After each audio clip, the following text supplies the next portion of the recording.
my gosh, Mom! What's that sound ba? Nakakangilo! Ano ba na... Hoy, Tabatchoy! Itigil mo nga yung paghahasa ng kutsilyo at masakit sa tenga! Pagkanta ka na nga ng hapunan namin! Opo, Ma'am. Mommy, look at her! She's so ugly and fat! May hairpin ka bang butterfly? Di naman bagay sa'yo. Dapat baboy. Bilis! Ang bagal-bagal mong kumilos! Paano makakakilos ng mabilis yan? Nakita niyo parang dramang katawan yan. Ha? Bakit ba natin hindi na lang pinalis yan dito? Sinong gagawa ng mga gawain dito kung hindi siya? Ano gusto mo? Ikaw ang maglaba? Ay, ayoko nga. Masisira ang skin ko, Mom. Tsaka mas bagay naman di hamak na maging chimayan si Diana kesa sa akin. Ang taba na, ang pangit pa. Kaso baka ubusin niya ang mga pagkain natin sa ref, Ma'am. She looks patay gutom. May patay gutom bang ganyan kataba? Siguro, isang kalderong kanin ang nauubos niya sa isang kainan. Sino magkakagusto sa ganyan? Tao ka ba? Kahit sinong lalaki pandidirihan ka eh. Ang taba-taba. Tingnan mo nga yung tsura mo, oh. Yuck! Hoy! Kapag ikaw nabuntis, lalaki ka rin ng ganyan! Yuck, Mommy! Don't say bad words! Ayoko maging pangit gaya ng tabatchoy na yan. Ma'am, hindi naman po ako ganun. Hindi ko po ugali na galawin ang bagay na alam kong hindi akin. Abata! Sumasagot ka pa! Buti nga sa'yo, intrimitida ka kasi. Ma'am, bakit niyo po ba ako sinampal? Pinagtatanggol ko lang naman ang sarili ko. Naiyak siya nang bigla siyang hawakan ni Miriam sa baba ng mariin habang nanggigigil sa galit. Ikaw ha? Magsalita ka kapag sinabi kong magsalita ka. Tumahimik ka kapag hindi ko kinukuha ang opinyon mo. At bakit? Totoo naman na. Sa taba mong yan, hindi imposible na nakawan mo kami ng pagkain. Hindi po ako magnanakaw. Magdahan-dahan po kayo ng pagmamaltrato niyo sa akin. Dahil alam kong baho niyong mag-ina. Aba! At nananakot ka pa! Talagang sinusubukan mong pasensya ko, ha? Oh, kawawa naman ang tababoy na yan. Sampal, sabunot at sipa ang inabot niya mula sa amo. Mula doon sa kusina ay bigla siya nitong kinaladkad palabas sa likod bahay. Tinulungan pa ni Astrid ang ina at nakisabunot din at siya ang tumulak dito palabas. Pagkatapos ay sinipa ito ni Miriam kaya natumba at napahiga siya.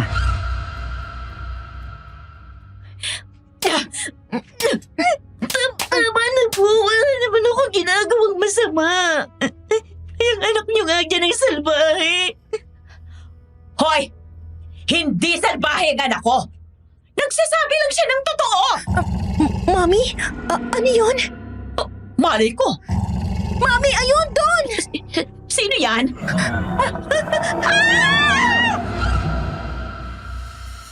Gano'n na lang ang gulat ng tatlo nang mula sa likod ng dilim at makapal na halaman ay lumabas ang isang nakakatakot na nilalang.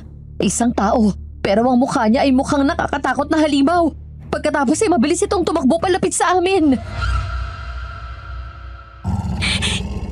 Aswang! Huwag kang lalapit! O eto!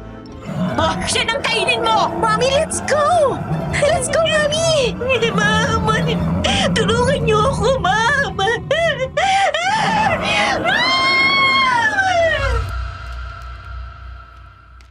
Naniniwala ako na ang mga kasambahay ay miyembro na rin ng bawat pamilya na pinagsisilbihan nila. Hindi lang sila basta katulong natin sa ating tahanan, kundi mga katuwang na rin natin minsan sa buhay. Ang ikukwento ko sa inyo ay isang karanasan ko sa dati naming kasambahay na si Heidi. Isang karanasan na nagdala sa amin ng matinding takot at naglagay sa peligro sa aming buhay. Dear Aswang Diaries at Madam Venus, 10:26 ng gabi nang simulan ko ang pagsusulat ng liham na ito na may bahagyang pag-aalinlangan. Mahirap para sa akin ang balikan ng mga nakakatromang karanasan ko na yun. Pero naisip ko, baka may matutunan sa kwento ko ang mga sumusubaybay sa inyo. Kaya nilakasan ko na ang loob ko. Itago niyo na lang ako sa pangalan na Julian, ang anak ng amo ni Heidi. Bata pa lang ako at noong nabubuhay pa si Mommy, tinuro niya sa akin na tratuhin sila ng tama at makatao. Ang igalang at irespeto sila. 5 taon mula nang pumanaw si Mommy, inuwi ni Daddy sa bahay ang girlfriend nito na si Tita Miriam at ang anak nitong si Astrid. Mabait naman sa una ang mag-ina, hanggang kalaunan ay lumabas ang totoo nilang ugali na matapobre. Hanggang sa namasukan sa amin si Heidi. Maganda at malamodelo ang pangangatawan. Kasabay ng pagdating nito ay doon na rin nagsimula ang mga kahindik-hindik na pangyayari sa aming buhay. Ay, narito na pala ang alaga ko. Hi, Mama J. Ay, nako anak. Mukhang pagod na pagod ka. Kumain ka na ba? Hindi pa po eh. O magpahinga ka na muna sa kwarto mo at ipaghahain kita. Maya-maya na po, Mama. Darating po kasi si Martin, sabay na kami. Ay, o sige. Sabihan mo ako kapag kakain na kayo. Sige po. Ay, siya nga pala. Ingat ka ng kilos mo ha. At nandyan yung mag-inang demonyita. Opo. Pumasok ako sa bahay at naabutan ko sa sala si Astrid, ang hilaw kong estranged stepsister na nakahilata sa sofa. Habang ang hilaw kong stepmother naman na si Miriam ay nakaupo sa isang single sofa at nagpapapedicure. Hi, Tita. Oh, iha. Nakauwi ka na pala. Kumusta ang trabaho? Ayos lang po. Julian, mabuti nandito ka na. Pwede ko bang mahiram yung isang dress mo? Yung ginamit mo na may party sa company ni... No. Regalo ni Daddy sa akin ng dress na yon. Tsaka sinabi ko naman sa'yo na hindi ako nagpapahiram ng damit ko sa ibang tao. Hindi ako komportable. Ang damot. Hindi pagdidamot ang tawag doon. It's called my personal hygiene. If you know what I mean, right? Tsaka magpabili ka na lang kay Tita. Yan nga sabi ko kay Mami. Kasong kuripot. Julian na! Nandyan na si Martin. Sige po, papasukin niyo na siya. Hoy, bakla! Ipagtimpla mo nga ako ng Diyos! Ako rin. May pinapagawa po ako kay Mama J and please. Ilang beses ko nang sinabi sa inyo na ayusin yung pakikipag-usap sa mga kasama natin dito sa bahay. Lalo na sa kanya. Bakit hindi mo iutos yan kay Astrid? Total nakahiga lang naman siya. Bakit ako? Hi, baby. Hi! Mama J, pakiakit na lang sa kwarto ko yung pagkain namin. Oh, sige. Isusunod ko na lang. Sabihin mo sa akin kapag sinaktan ka na naman ng dalawang yan, ha? Okay, sige. Salamat, anak. Babe, let's go. Doon tayo sa kwarto. Nang makarating kami sa kwarto ay pagod na binaksak ko ang katawan ko sa kama. Naupo naman sa tabi ko si Martin. Maya-maya ay tumayo ako at naupo sa kandungan niya saka yumakap dito. Ay, I'm so tired. Mukhang stress ka na naman. Ang daming trabaho sa office eh. Tapos pag uwi ko dito, ay, nandyan pa yung dalawang yan. Sabi ko naman sa'yo eh. Lumipat ka na sa kondo ko. Pumayag naman na si Tito Jimmy, di ba? Kesa naman lagi kang ganyan. Mas stress ka pa sa kanila. Kesa sa ginagawa mo sa office. Babe, ayokong iwan si Mama J. Kapag umalis ako, lalo silang aalipustahin at mamaltratuhin ni Tita. Bakit kasi hindi niyo isumbong sa pulis? Bawal yung ginagawa niya. Yan nga ang sabi ko sa mga kasambahay namin na minamaltrato nila. Kaso mga takot. Ayaw daw nila ng gulo. Kaya ayun, umaalis na lang. Si Daddy naman kasi eh. Konting tiis. Pasasaan ba't matatauhan din si Tito? Ewan ko ba dyan kay Dad? Lagi kasi siyang busy. Hindi ko makausap ng maayos. Pagkatapos natin kumain, gusto mo mag-night drive tayo? Para ma-relax ka. Okay, sige. Matapos namin kumain ng hapunan ay umalis kami ni Martin at pumunta sa Manila Bay. Doon niya ako palaging dinadala kapag sobrang pagod ako sa trabaho at stress na sa buhay, lalo na't wala namang pasok kinabukasan. Pasado 12:00 ng hating gabi nang ihatid niya ako sa bahay. Nang maiparada niya ang kotse sa harap ng gate namin, ay matagal naming hinalikan ng isa't isa. Hindi na ako makapaghintay sa araw na sabay tayong uuwi sa bahay at tabi matulog. Darating din yon. Sorry ha. Palagi na lang kitang pinaghihintay. Hindi naman ako naiinip eh. Handa akong maghintay sa'yo kung kailan ka ready. Sige na. Papasok na ako. Okay. I love you. I love you too. Pagbaba ko ng kotse at makaalis si Martin, ay siya namang bukas ng gate at sinalubong ako ni Mama J na halatang antok na antok na. Mula noon ay hindi na talaga ito natutulog hanggat wala pa ako sa bahay. Maliban na lang kung alam nito na hindi ako uuwi. Oh, Mama J, hinintay mo na naman ako? Naku hindi ako mapakali hanggat ang nasa labas ka pa. Umakyat ka na sa kwarto mo para makapagpahinga ka na. Matulog ka na rin, ha? Oh, ano yun? Narinig mo yun, Mama? Oo, parang tunog ng hayop. Aso ba yun? Hindi parang mas nakakatakot yun sa aso. Sino nandyan? Mama, ayun. May tumalon palabas ng bakod. Hoy! Sino yan? Napatakbo kami ni Mama J sa sulok, kung saan nakita namin ang pinanggalingan ng isang nilalang na hindi namin sigurado kung tao o hayop. Nagkatinginan kaming dalawa ni Mama. Parehong may pag-aalala at takot sa mga mukha namin. Nakita mo yung tumalon, Ma? Mukha siyang tao. Hindi parang hayop. Nagip ng mata ko yung mukha niya Ano kaya yun? Diyos ko! Ano yun? Halika na! Pumasok na tayo sa loob! Bilis! Opa.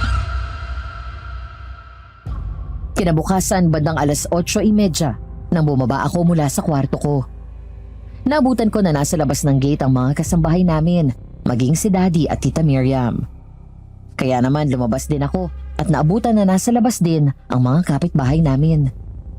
Sa di kalayuan ay may mga pulis at may mga barangay tanod. Dad, anong nangyayari? Oh, gising ka na pala. Ayan, at biglang nagulantang ang buong subdivision.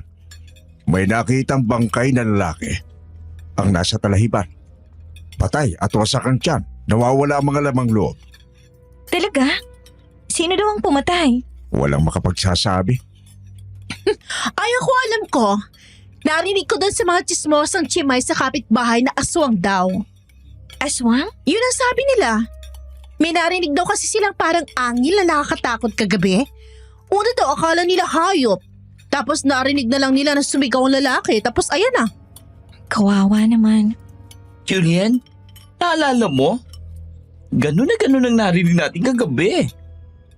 Oo nga, kung ganon, aswang ang nakita natin kagabi. Hindi pa yun sigurado, Iha. Usap-usapan lang yun. Pero nakita namin ni Mama J yon, Daddy. Nandito siya sa bakuran natin kagabi. Nandito kami sa labas dahil pinagbuksan ako ng gate ni Mama J. Nung hinatid ako ni Martin. Tumalon pa nga siya palabas dun, oh. Naku, Jimmy. Kailangan siguro mag-hire na tayo ng bodyguards. Anong bodyguard? Tumigil ka nga. Magandang umaga po. Lahat kami ay lumingon nang marinig ang boses na yun. Natigilan kami nang makita ang isang maganda at sexing babae na may dalang malaking bag. Nakasuot ng wedge sandals, tight-fit jeans at fitted na white blouse, kaya bakas ang hubog ng katawan. Lalo na't maliit ang bewang nito. Maayos ang makeup. Ang buhok nitong hanggang balikat ay kulay copper. May hair clip na may disenyong paru-paro. In short, Madam Venus, napakaganda niya at mukhang modelo. Sino sila? Ako po si Heidi. Heidi Espino. Yung bago niyo pong kasambahay. Galing po ako sa agency. Ay, oo nga pala. Ngayon nga pala ang dating mo. Naku, pasensya na at nawaglit sa isip ko. Oh, halika. Sir Jimmy? Siya po yung kapalit ni Dulce. Good morning po. Halika, pumasok na tayo sa loob. Pagdating sa loob ay binaba ni Heidi ang bag sa gilid ng sofa at pagkatapos ay ngumiting humarap sa amin. Ngumiti kami ni Dad pabalik sa kanya pero si Tita Miriam at Astrid ay nakasimangot at nakataas ang kilay habang sinisipat ng mapanghusgang tingin ang bagong kasambahay mula ulo hanggang paa.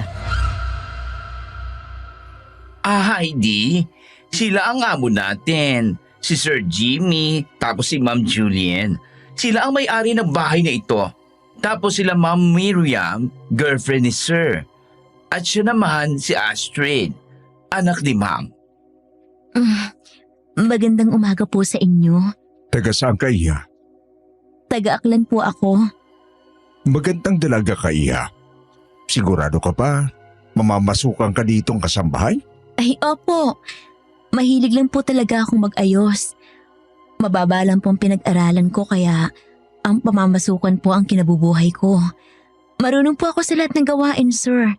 Sabihin niyo lang po kahit ano. Nakita ko ang kakaibang ngiti kay Dad, pati ang tingin niya kay Heidi.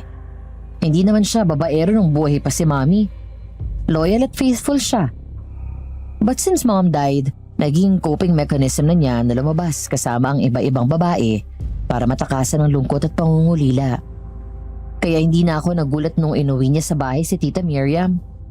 Bilang anak at kilala ang ama ko, alam ko na hindi siya seryoso kay Tita at naghihintay na lang ako na paalisin niya ang mag-ina sa bahay.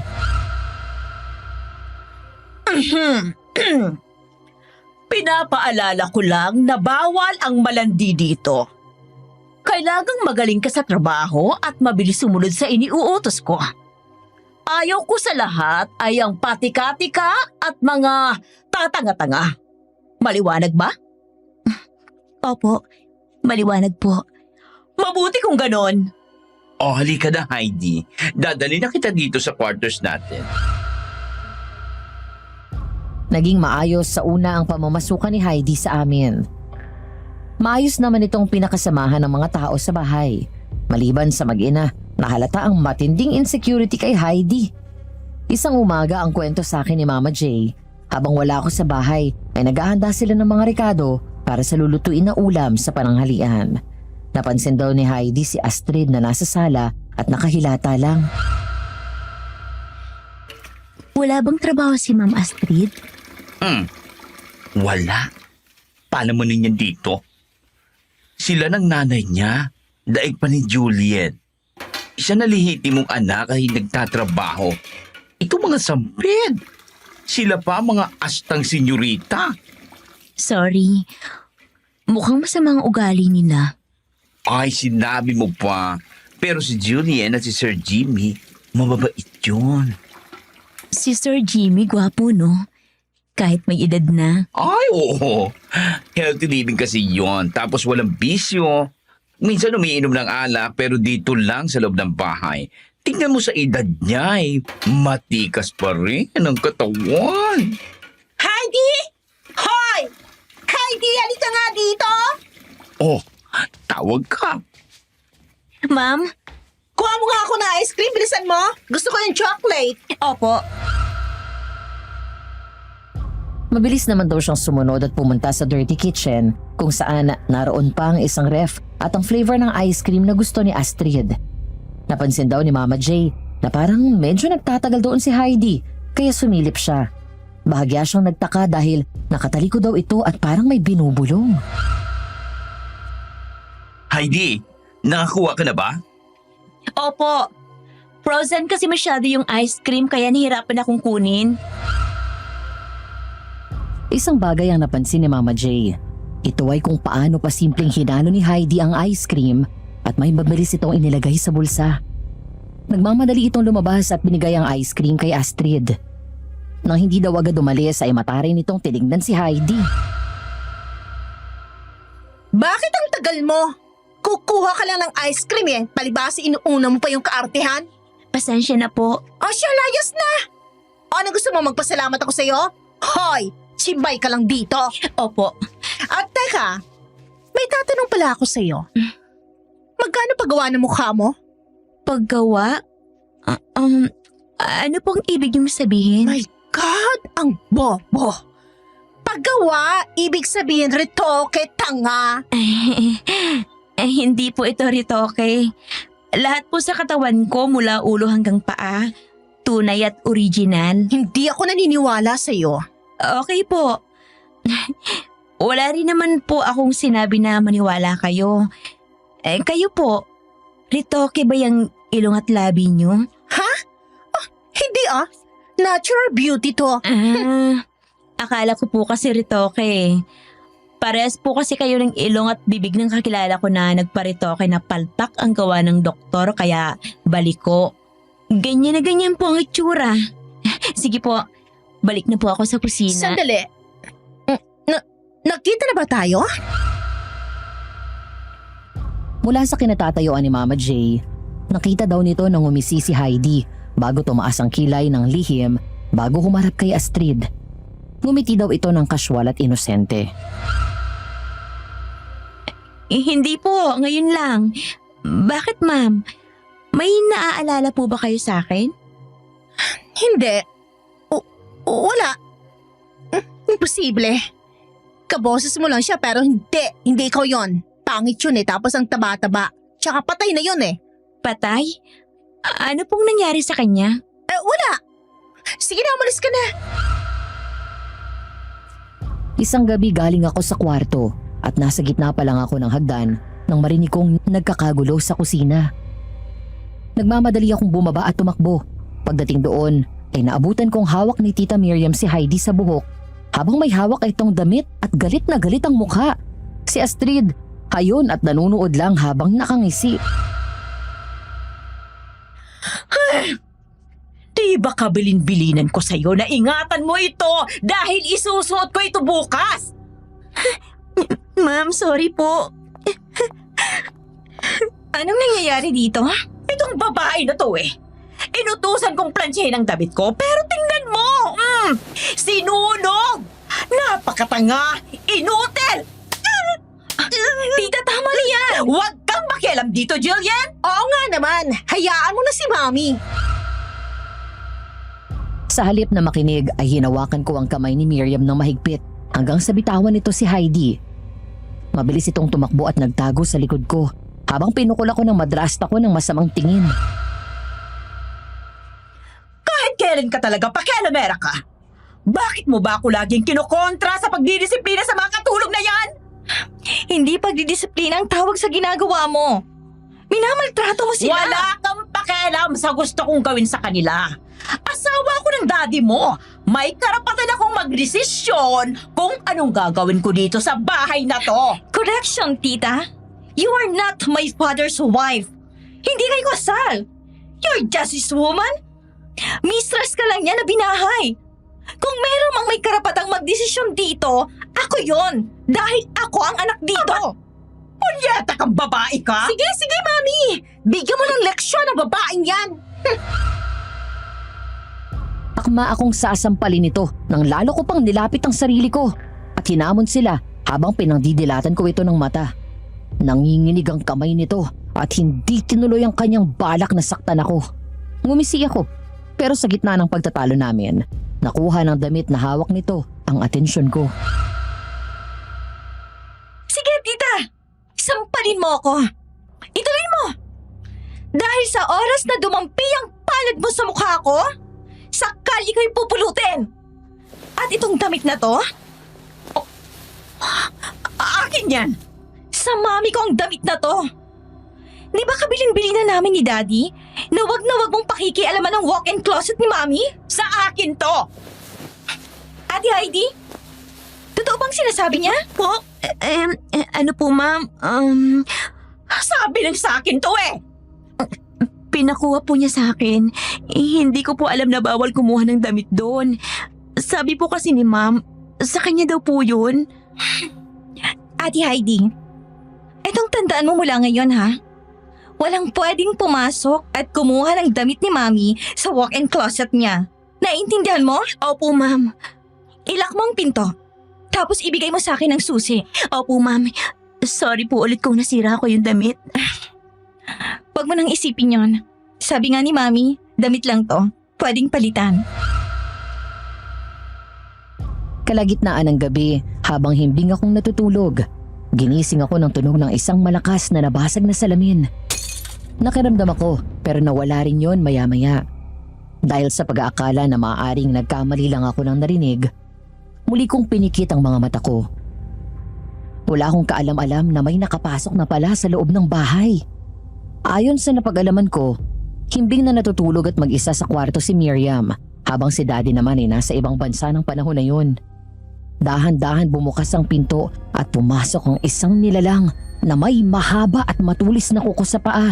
Pagkatapos ay nagawa pa nitong ilakang pinto. Sino ba yan? Istorbo ka, Astrid. Mula ngayon, araw-araw kong gagawing impyerno ang buhay niyong mag-ina. Magbabayad kayo sa pagsira niyo sa buhay ko at sa lahat ng pang-aapi, pang-aalipusta at pagmamaltrato niyo sa akin. Sino ba kasi? Maligno! Nang dumilat si Tita Miriam, gano'n na lang daw ang takot na naramdaman niya nang bumungad sa kanyang harapan ang nakakatakot na nilalang. Isang aswang! Ang buhok ay unti-unting nabubuhaghag at nagiging parang mga ugat na gumagalaw sa hangin. Ang mukha'y nabibitak sa gitna. Ang mga kuko sa kamay ay mahaba at matulis din. Ang balat ay nagiging kulay abot kayumanggi. Parang pinaghalo ang alikabok at dugo. Ang mata, parang walang puti. Ang bibig nito kapag nakangisi ay lumilitaw ang ipin na matulis, manipis, pero nakamamatay. Ganyan nga, tanda. Matakot ka. Gustong-gusto kong makita kung paano matakot ang isang matapobreng tulad mo. Tulong! Oras na ng paniningil. Huwag! Huwag! Mami, anong nangyayari dyan? Doon ako nagising kaya mabilis akong bumangon at tumakbo palabas. Gayon din si Mama J at ilan sa mga kasambahay namin. Anong nangyayari, Astrid? Si Mommy! Pinasok siya sa loob. Sumisigaw, tumingi ng tulong. Tita! Tita Miriam! Tulungan niyo ako! Papatayin ako ng aswang! Mula doon sa labas, rinig na rinig ko ang nakakatakot na ahangil ng aswang. Mabilis at sunod-sunod akong kumatok sa pinto at paulit-ulit naman yung hinahampas ni Astrid. Hanggang sa maalala ko ang susi ng kwarto. Ang susi, Mama J, bilis! Oo, sadali lang. Nagmamadaling bumaba mula sa second floor si Mama J. At nang bumalik ito, hindi lang susi ang dala nito, kundi ang isang garapon ng asin. Nanginginig at natataranta na binuksan ang pinto. Halos sabay-sabay kaming napaatras nang makita ang aswang na nasa ibabaw ni Tita Miriam at akma itong kakagatin. Mami! Aswang! Tumabi kayo! Tumakbo papasok si Mama J sa loob at sinabuyan ng asin ng aswang. Malakas itong umaangil na paarabang napaso ito. Binitawan nito si Tita Miriam na agad tumayo at tumakbo palapit sa amin habang ang aswang ay sumisiksik sa sulok at umaangil ng umaangil. Lumabas na tayo, bilis! Palabas na kami ng kwarto nang makabawi ang aswang at muling sumugod sa amin. Sa halip na hilahin kami ni Tita Miriam palabas ng kwarto, nagulat ako nang biglang itulak si Mama J palapit sa aswang at pilit na sinasarado ang pinto pero agad kong napigilan yun. Mama J, ano bang ginagawa niyo? Hayaan mo na yung baklang yan. Ang importante, buhay ako! Sira ulo ka ba? Napakawalang hiya mo talaga! Mama J! Ay! Ay! Nang halos sumubsob si Mama J sa paanan ng aswang, nahigit namin ang hininga ng hinablot nito sa buhok ang taong tinuturing kong pangalawang ina. Napaluhod ako at nagsumamo na huwag itong saktan. Wag! Wag! Huwag mo ako sasaktan, parang awa mo na! Wag! Wag! Nagmamakaawa ako! Wag! Huwag si Mama J! Mabait siya! Huwag mo siyang sasaktan! Wag! Nagulat kami na ihagis nito si Mama J sa tabi, kaya napahiga siya sa kama. Ang akala ko ay ako ang target niya, pero nilagpasan ako ng aswang at lumabas, saka sinundan si Tita Miriam. Takot na takot itong umatras habang si Astrid ay tumakbo papasok ng kwarto at mabilis na naglock ng pinto. Dahil doon ay muling napuno ng sigaw ang buong bahay. Huwag! Huwag mo kong papatayin! Yun na lang! Baklan yun ang patayin mo! Hindi ka pa rin talaga nagbabago hanggang ngayon. Makasarili ka pa rin. Handa kang ipahamak ang kapwa mo sa sarili mong kapakanan. Huwag kang mag-alala dahil hindi pa kita papatayin ngayon. Pero may iiwan ako sa iyong babala.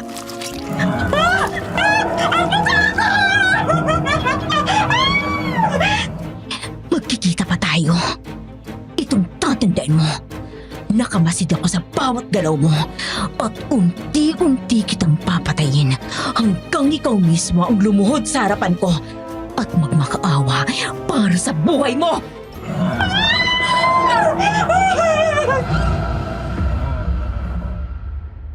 Napalingon ako nang maramdaman ko na may humalik sa kamay ko. Doon ko lang naalala na naroon nga pala si Martin. Bumuntong hininga siya habang nakatingin sa akin. Mas lamang ang pag-aalala nito, kaya hinawakan niya ng mahigpit ang kamay ko. Babe, pinag-aalala mo ako eh. Kanina pa ako nandito pero kanina pa rin kita hindi makausap ng maayos. Tungkol ba ito dun sa nangyari kagabi? Ang sabi mo pinasok kayo dito. May nakuha ba sa inyo? Babe, may hindi ako sinabi sa'yo. Anong ibig mo sabihin? Hindi tao ang nanloob sa amin dito, kundi aswang. Aswang? Are you sure? Oo, kitang-kita ko. Nakita ko siya ng malapitan. Para ko nakatingin sa isang babaeng demonyo. Nakakatakot ang itsura niya at ang mata niya parang galit na galit. Sinaktan ka ba niya? Hindi, ayos lang ako. Pero yun din na nakakapagtaka dahil parang target niya si tita. Doon ba galing ang sugat niya? Oo. Sigurado siya rin ang pumatay sa ibang naunang biktima dito. May kilala ka ba na may alam sa mga aswang? Hindi ako sure. Pero naalala ko ang lolo Wancho ko. May mga kwento siya noon tungkol sa aswang. Bakit? Pwede ba tayong pumunta sa kanya? May itatanong lang ako. Wala kasi akong alam sa aswang. Sige. Kaso nasa Pampanga siya ngayon. Kung pupunta tayo doon, tiyak na hindi tayo pa uuwiin noon agad. Okay, sige. Kahit mag-overnight tayo, magsasabi ako kay Dad. Kailan mo gustong pumunta? Kung gusto mo ngayon. Okay, kung wala kang lakad. Wala naman. Halika na. Sige, kukuha lang ako ng gamit sa taas. Papasok pa lang ako ng bahay nang mula doon ay narinig ko ang malakas na pagsigaw ni Astrid at tinatawag si Heidi. Mula sa kusina ay humahangos na lumapit ito at rinig na rinig ko ang maangas at mataray nitong pag-utos. Igawa mo nga ako ng sandwich! Bilisan mo ha! Ayoko na pinaghihintay ako ng matagal! Ma'am, di po ba katatapos niyo lang po mag-umagahan? Nakita ko mula sa kinatatayuan ko na nakasimangot na tumayo si Astrid at dinudot-dot sa sentido si Heidi. Dahil mahaba at matalas ang kuko nito, nakita kong nahiwa nito ang noo ni Heidi at bahagyang dumugo. Pagkatapos ay biglang hinila ang buhok nito at sinabunutan ng husto. Hindi ako nakatiis at agad akong lumapit dito. Aray! Ma'am, nasasaktan po ako. Hinihingi ko bang opinion mo, ha? Ba't ba masyadong primitida? Kapag sinabi ko, sundin mo agad, ha? Katulong ka lang dito. Aray! Aray! Ikaw! Sino ka ba sa tingin mong inaakala mo, ha? Aray ko! Julian! Walang hiya kang babae ka! Aray ko! Naku, Ma'am Julian, tama na ko! Sir! Sir Martin! Nang sabunutan din ako ni Astrid, ay mabilis ko siyang sinampal ng 2 beses at hinila ko ng husto ang buhok niya. Agad namang gumanti si Astrid at sinipa ako sa binti, pero mabilis akong nakaganti ng isa pang sampal at sabunot. Walang hiya kang babae ka! Mas walang hiya ka! Baby, tama na yan! Julian! Hoy! Bitawan mo yung anak ko! Ano bang kaguluhan to? Ay, walang hiya babae yan! Bigla ako sinabunutan, Dad! Dahil sinasaktan niya si Heidi. Pwede kang mag-utos ng maayos. Akala mo kung sino kang senyorita dito? At kung gusto mong kumain, gumawa ka ng sarili mo. Hindi yung inaabala mong tao may ginagawa. Paano mo rin na nga kayo mag-ina dito? Akala mo kung sino ka pang senyorita? Ma'am Julian, tama na po. Hayaan niyo na po. Hindi naman po ako ganong nasaktan eh. Anong hayaan? Kayo nawiwili tong impaktang to dahil hinahayaan. Amutin niya ako dito! Sampid ka lang dito! Ikaw at yung nanay mo! Pareho kayong mata pobre! Hoy! Magdahan-dahan ka ng pananalita mo, ha? Kung ayaw mong palayasin kita dito! Katulong lang yan, pero kung kampihan mo, dapat nga mas pumapanig ka sa amin! Sige nga! Subukan natin! Subukan mo akong palayasin sa sarili kong pamamahay! Ang kapal na mukha mong sabihin yan! Jimmy! Palayasin mo yung anak mo dito! Dad! Wala kayong narinig sa akin nung inuwi mong babae niya dito na wala man ang consent ko. Nagtiis ako at pinakisamahan ko sila. Paulit-ulit nilang sinasaktan ng mga kasambahay natin. Kung mang alipusta, akala mo mga hindi tao. Kung magrena-renahan dito, akala mo kung sino? Na hindi makuha magtrabaho ng 2 yan. Para mga baboy na palamunin dito. Tapos kung makapag-shopping, akala mo malaki ang ambag. Dad, wake up! Kung mag-aasawa ka ulit, at least get someone who's decent like Mom. Hindi yung babaeng akala mo dinampot mo lang kung saan. Bastos ka talaga! Walang modo! Tumahimik ka! Wala kang karapatang palahiyasin ang anak ko. Baka kayo ng anak mong palahiyasin ko rito. Naririndi na ako sa iyo, Miriam. Malapit na akong magsawa sa iyo. Martin, sige na. Ilayo mo na si Julian dito. Baby, let's go. Sige na, Heidi. Bumalik ka na sa trabaho mo. Opo, sir. Matapos ang mahigit 2 oras na biyahe, sa wakas ay nakarating na rin kami sa bahay ng lolo ni Martin. Malaki ang bahay na yun, kasama ng matanda ang isang uncle niya at pamilya nito. Ilang beses na rin akong dinala ni Martin doon, kaya kilala na rin ako ng mga kamag-anak niya. Matapos namin kumain ng pananghalian ay doon kami sa garden kinausap ni Lolo Juancho. Ano bang importanteng itatanong nyo at bigla ng pagpunta nyo dito? Lolo, kasi may mga kababalagan na nangyayari sa subdivision nila. 2 na po yung magkasunod na pinatay. Ang sabi ng mga taga roon sa kanila, aswang daw ang pumatay dahil wasak ang tiyan tapos wala na yung lamang loob. Lolo, 2 beses na siyang pumasok sa bahay. Yung una parang nagmamanman lang siya. Yung pangalawa pinasok na kami at mukhang ang target niya yung girlfriend ni Dad. Anong itsura ng aswang? Buhagag po ang buhok niya. Tapos parang nga pong mga baging yung buhok ng aswang. Tapos nagbibitak ang mukha niya. Mahaba at matulis ang kuko niya sa kamay. Ang balat niya po kulay parang pinaghalo yung kulay ng alikabok na namumula na parang dugo. Tapos puro itim ang mata niya. Kahit konting puti wala. At yung mga ngipin niya, pahaba na manipis pero mukhang matalas. Hindi agad sumagot ang matanda at nag-isip ng malalim. Tumayo pa ito at naglakad-lakad, kaya nagkatinginan kami ni Martin.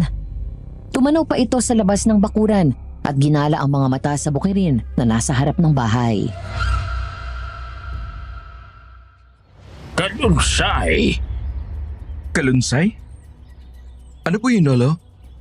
Yung nagtawag sa klase ng aswang na pumapatay sa inyo. Saan po galing ang mga aswang na yan? Ang alam ko nga po hindi sila totoo o kaya gaya ng napapanood ko sa TV. Lagi lang sila sa mga liblib na probinsya. Ang sabi ng mga sinaunang matatanda, ang mga aswang ay mga alagad ng Diyos na tumalikod dahil nalaso ng kanilang isipan at mas piniling sumamba sa demonyo.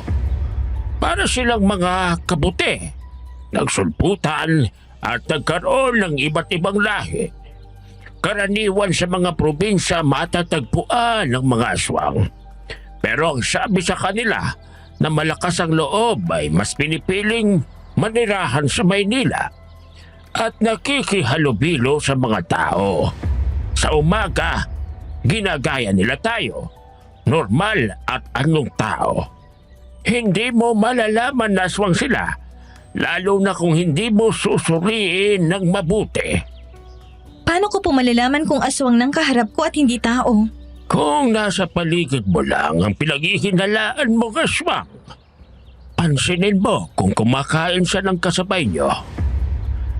Dahil ang mga aswang ay hindi kumakain ng pagkain na may asin at bawang. Dahil kinatatakutan nila ang mga yan. Kapag tumingin ka sa mga mata nila, ay makikita mo na baliktad ang refleksyon mo. Kadalasan ay walang anino ang mga aswang. Hindi sila basta nasasaktan kapag nasusugatan. Isa pang paraan para malaman mo na aswang ang nasa paligid mo ay sa kanilang amoy. Anong amoy po? Napakabaho nila. Magkahalong amoy ng naaagnas na bangkay, dugo ng tao at ipot ng manok. Dahil yun ang inahalo nila sa langis at pinapahid sa katawan bago sila magpalit ng anyo. Pero matatalino na ngayon sa makabagong panahon ng mga aswang. Ang alam ko ay may pinapahid na rin sila sa katawan nila para hindi malanghap ng mga tao ang masangsang nilang amoy. Kaya mag-iingat ka dahil mapanlin lang ang mga aswang at kaya kanilang i-hypnotismo. Ano pong gagawin namin, Lolo Wancio? Paano namin malalabanan ng aswang? Kaya nagsabi ko kanina, takot sila sa asin at bawang. Hindi sila basta makakapasok kapag naglagay kayo ng asin at bawang sa mga bintana at pinto nyo. Takot din sila sa palaspas at sa banal na tubig. Kung panlaban naman ay mabisa ang bolo o itak, mainam din ang buntot pagi. Para mapatay nyo ang aswang, kailangan masugatan nyo sila ng malubha sa parte na hindi maaabot ng bibig nila.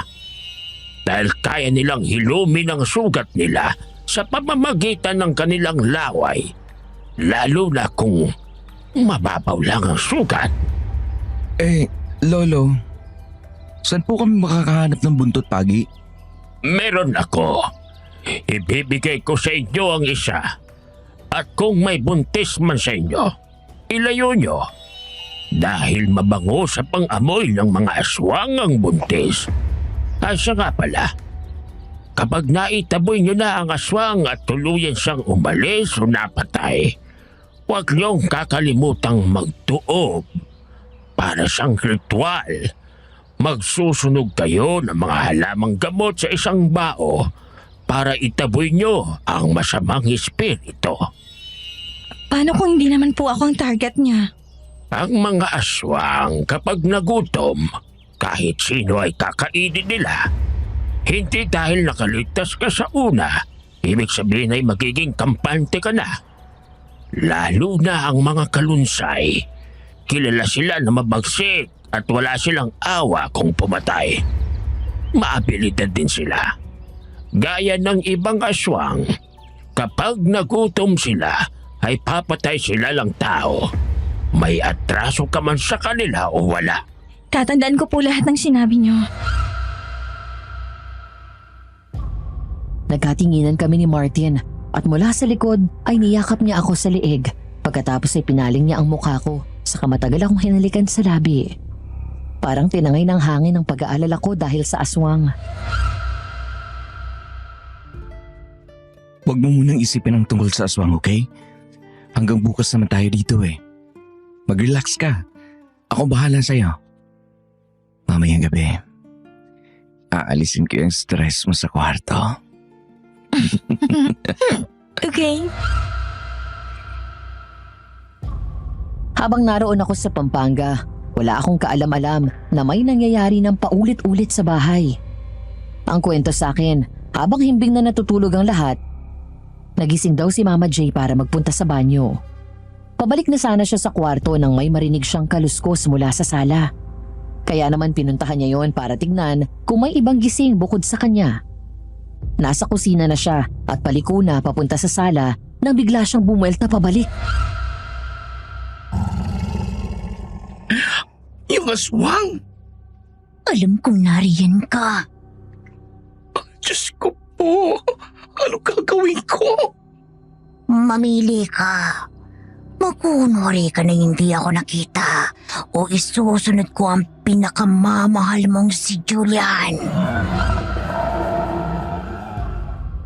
Dahil sa banta ng aswang ay hindi na kumibo pa si Mama J. Nanatili lang siyang nakatago doon sa gilid. Nang muling sumilip ay nakita niyang umakyat ang aswang sa kwarto ni Astrid. Dapat ay aalis na siya at babalik na sa kwarto. Pero parang hinila daw siya ng mga paa niya at sumunod doon. Mula sa maliit na awang ng pinto ay sumilip si Mama J. At doon, kitang-kita at naririnig niya ang ginawa ng aswang sa mahimbing na natutulog na babae. Masyado kang mapangmata ng kapwa mo dahil lang nakakaangat ka sa buhay. Manang-mana ka sa nanay mong mata pobre. Pagkatapos ng gabing to, sa susunod na kabilugan ng buwan, mauuhaw ka sa dugo. At wala akong gagawin kung hindi ang panuorin kang unti-unting maging halimaw gaya nung kung paano niyo ako hinayaan na mapahamak habang nilalapa ako ng aswang. Hihilahin ko kayong mag-ina sa impyernong pinaglagyan niyo sa akin! Ano kayong ibig niyang sabihin doon?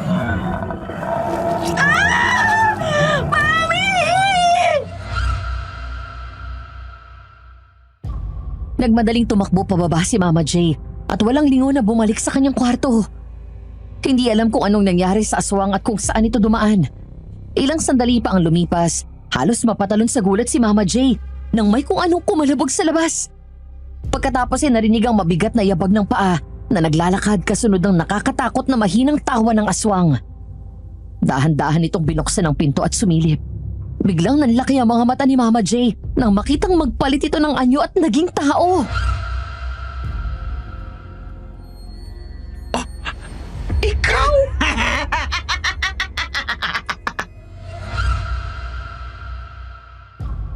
Nang umuwi kami ni Martin kinabukasan, nadatnan namin na may komosyon sa bahay. Sa labas pa lang ng bahay ay naririnig ko na ang malakas na iyak ni Astrid. Ang mga kasambahay ay nakakumpol sa paanan ng hagdan at nakatingala sa second floor.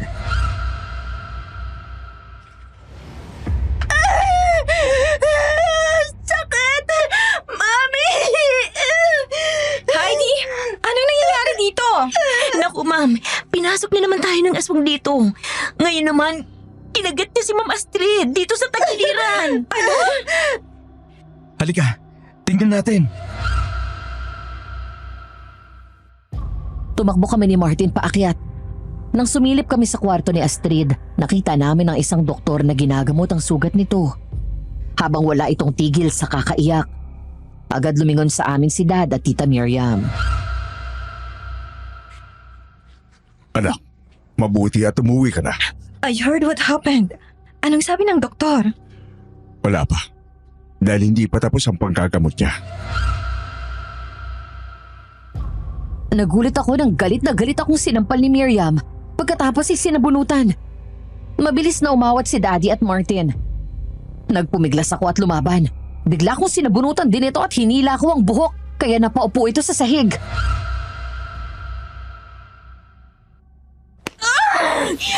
Walang hiya kang babae ko! Mas walang hiya ka! Baliw! Miriam, tama na yan. Bitiwan mo si Julian. Julian! Bitiwan mo na siya! Ikaw siguro ang aswang, ano? Ikaw ang kating-kati na palayasin kami mag-ina dito sa bahay! Ikaw lang ang nakaaway ng anak ko bago siya pasukin at kagatin ng aswang. Ikaw ang gustong pumatay sa amin! Kung gusto ko kayong patayin, hindi ko na kailangan maging aswang. Pero hindi tayo magkatulad. Hindi ako walang hiya gaya nyo. Huwag ka nang magkaila! Ikaw lang ang wala dito sa bahay kagabi? Tita, with all due respect, dahan-dahan kayo ng pambibintang. Magkasama kami kagabi ni Julian at naroon kami sa lolo ko sa Pampanga. Ano, Jimmy? Hindi mo na naman ba ako ipagtatanggol? Hindi aswang ang anak ko. Alam mo, Miriam, pagod na akong pakisamahan ka. Kung hindi na ako naawa sa inyong mag-ina noon, nang palayasi kayo sa apartment at tinitira nyo, hindi ko kayo patutuloyin dito sa pamamahay ko. Wala kayong dinala dito kung hindi gulo at perwisyo. Visit! Let's go, babe. Mula doon ay pumunta kami sa kwarto at doon nagpalamig. Maya-maya ay dumating si Mama J dala ang cold compress bag at dinikit iyon sa pisngi kong sinampal ni Miriam. Demonyo talaga mag-ina na yan. Hindi man magandang pakinggan. Karma na siguro na sila ang target ng aswang na iyon. Mabuti nga sa kanila. Hayaan mo, Mama J. Konti na lang aalis na sila. Basta kayo, wag na wag kayong magpapaapi. Kung alam nyo na wala kayong kasalanan, ipagtanggol nyo ang sarili nyo. Salamat, anak. Dahil sa sunod-sunod na gulong nangyayari sa bahay, alang-alang kay Daddy ay ako na rin mismo ang umiwas sa paglipas ng mga araw. Madalas akong nasa kwarto lang at nakakulong kapag wala akong pasok sa opisina. May araw at gabi rin na doon ako natutulog sa kondo ni Martin. Hindi na rin bumalik pa ang aswang. Isang araw habang naroon kami sa kwarto ni Martin, mula sa bintana ay nakita ko si Astrid. Hawak ang tagiliran at dumadaing sa sakit. Maya-maya ay may tinawag ito at nakita ko na lumapit si Heidi. Babe, sinong tinitingnan mo dyan? Sina Heidi at Astrid. Huwag ka na kasing makialam sa kanila. Binigyan mo na sila ng go signal na ipagtanggol ang sarili nila kapag sinalbahay ulit sila ng dalawa. Okay na yun. Lumayo ka na sa gulo, Umiiwas na nga ako eh. Doon tayo sa condo, babe. Wala ka namang gagawin niyan, di ba?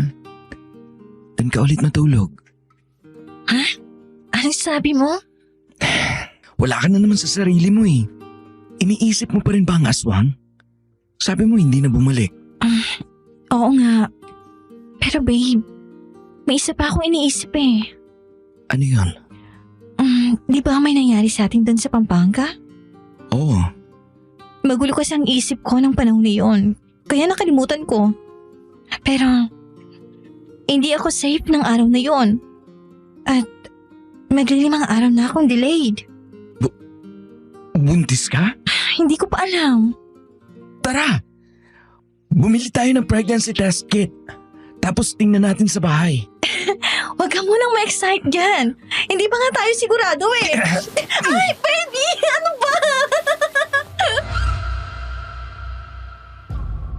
Natuwa ako ng malakas nang paghalikan ako nito sa buong mukha at leeg. Pagkatapos ay niyakap ako ng mahigpit. Ramdam na ramdam ko ang tuwa ni Martin. At ganun din naman ang nararamdaman ko. Pero biglang napalis ang ngiti ko nang mula doon sa bintana ay napatingin ako sa ibaba at nakita ko na para bang pinapalinis ni Astrid ang sugat nito sa kinagat ng aswang.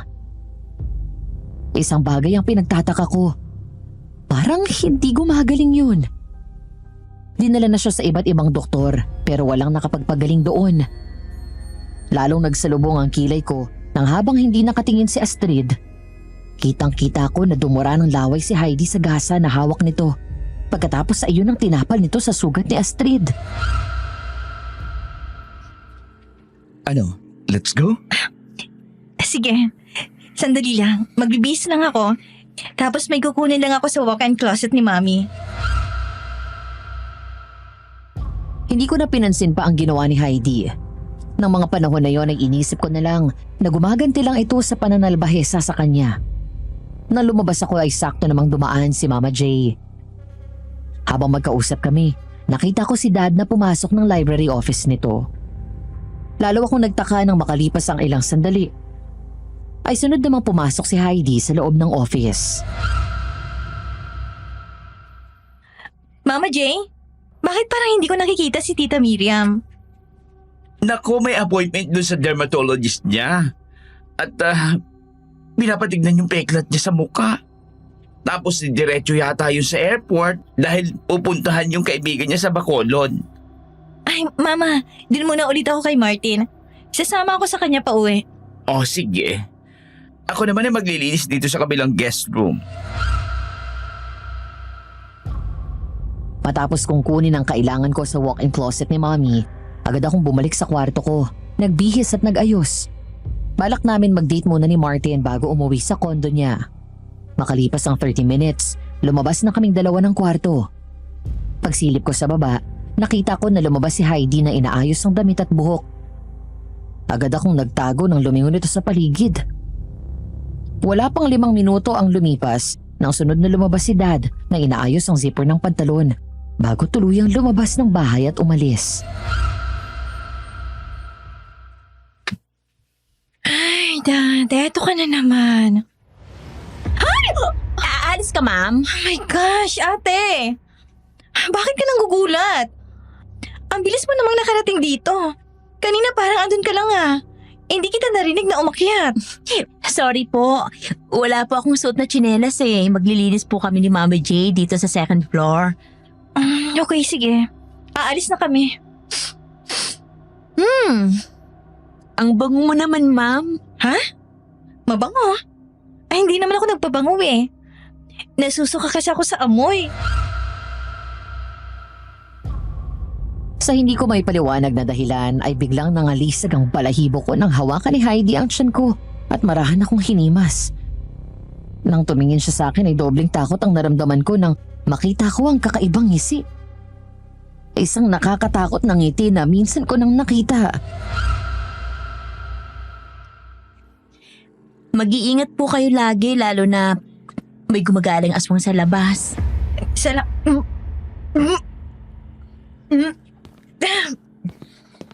Babe, are you okay? Dali ka na. Sorry, Ate Heidi. Nagmamadali akong bumaba habang nakaalalay sa akin si Martin. Bago tuluyan lumabas ay muli akong tumingala at nakita ko na nakasunod sa akin ang tingin si Heidi. Nakakatakot pa rin itong nakangiti sa akin at kumakaway pa. Agad akong bumawi ng tingin at tuluyang umalis. Pagdating sa kotse ay agad akong hinarap ni Martin. Gusto mo pumunta na tayo ng diretso sa doktor? Hindi na, okay lang ako. Nasuka lang ako sa amoy ni Heidi. Bakit? Ano bang amoy niya? Hindi ko may ipaliwanag eh. Basta masangsang. Halika na, umalis na tayo. Nang gabing yon ang kwento sa akin ni Mama J. Habang wala daw ako doon sa mansyon at wala rin si Tita Miriam sa bahay, si Astrid naman ay nasa kwarto lang nito at patuloy na iniinda ang sakit. Habang ang buong kabahayan ay tahimik sa kalaliman ng gabi. Mahihiga na dapat siya nang marinig na bumukas ang pinto ng kwarto ni Heidi. Dahil na curious, sumilip si Mama J at sinundan ito. Nakita daw niyang umakyat sa second floor ang babae. Sa halip na sumunod ay hinayaan na lang niya ito dahil baka daw may kukunin lang ito doon. Hanggang sa nakita niyang pumasok ito sa loob ng kwarto ni Dad. Hala! Bakit pumasok yun doon? Dahil sa labis na pagtataka ay sumunod si Mama J sa taas. Dahan-dahan siyang lumapit sa kwarto ni Dad at dinikit ang tenga sa pinto. Bigla siyang napasinghap sa gulat matapos ang kanyang narinig sa loob. Malakas ang tunog ng langit-ngit ng kama habang si Heidi at si Dad ay paulit-ulit at malakas na umuungol. Bakla! Ano ginagawa mo dyan? Aray, yung sukat ko. Huwag ka maingay. Bakit? Si ano? Sino? Bago pa makasagot si Mama J ay nagulat na lang daw siya nang biglang buksan ni Astrid ang pinto matapos marinig ang ungol ng dalawa. Nanlaki ang mata nila nang makita ang isang eskandalong tagpo sa loob. Wala daw saplot si Dad habang nakasakay dito si Heidi na wala ring damit. Sa halip na nagulat, ngumisi lang daw si Heidi kay Astrid. Nang mga oras na yon, ayon kay Mama J, ay ibang katauhan ang pinakita nito. Matapang at palaban. Malayo sa dati nitong inaapi at inaalipusta. Mabilis daw na nagtago sa gilid si Mama J at mula doon ay narinig niya ang lahat. Mga walang hiya! Malandi ka, babae ka! Sir, may istorbo. Ang ayoko pa naman sa lahat ay naaabala ako dahil baka mawalan ako ng gana. Isarado mo ang pinto, Astrid. Ano? Hindi ba na kayo naapekto na nabuking kong kababuyan nyo? Niloloko niyo si Mami! Narinig na lang daw ni Mama J ang langit-ngit ng kama at yabag ng paa ng dalawa. Pagkatapos ay lumapit si Dad kay Astrid na nakasuot na ang bathrobe, habang si Heidi nakatakip ng kumot ang katawan. Matagal na akong walang gana sa mami mo. Patanda na yun. At hindi na niya na ibibigay ang pangangailangan ko. Tutal naman ay sawang-sawa na ako sa agwalin yung mag-ina. Magsimula ka na mag-impake at umalis na kayo dito sa pamamahay ko. Pero Daddy, hindi mo kami pwede paalisin dito. Pwede. At wala kayong magagawa kapag sinabi ko. Dad! Jenny! Sir? Siguraduhin mong nabalot na ang mga damit niya bukas ng umaga. Kung ano ang dinala niya dito, nung dumating sila, yun lang ang dadalhin nila pag alis. Opo, sir. Sir, pwedeng ako na po ang kumausap kay Astrid? Sige, bilisan mo at hindi pa tayo tapos. Okay po. Nanginginig sa takot na humakbang palayo si Mama J, habang si Heidi naman ay sinarado ang pinto. Masamang tinignan ni Astrid at umangat ang palad para sampalin ito. Napasinghap si Mama J nang biglang hawakan ni Heidi ang kamay nitong ipangsasampal sa kanya. Saka pinilipit yun. Pagkatapos ay maring hinawakan ang sugat nito. Dahil doon ay napahiga si Astrid at sinakyan ito ni Heidi.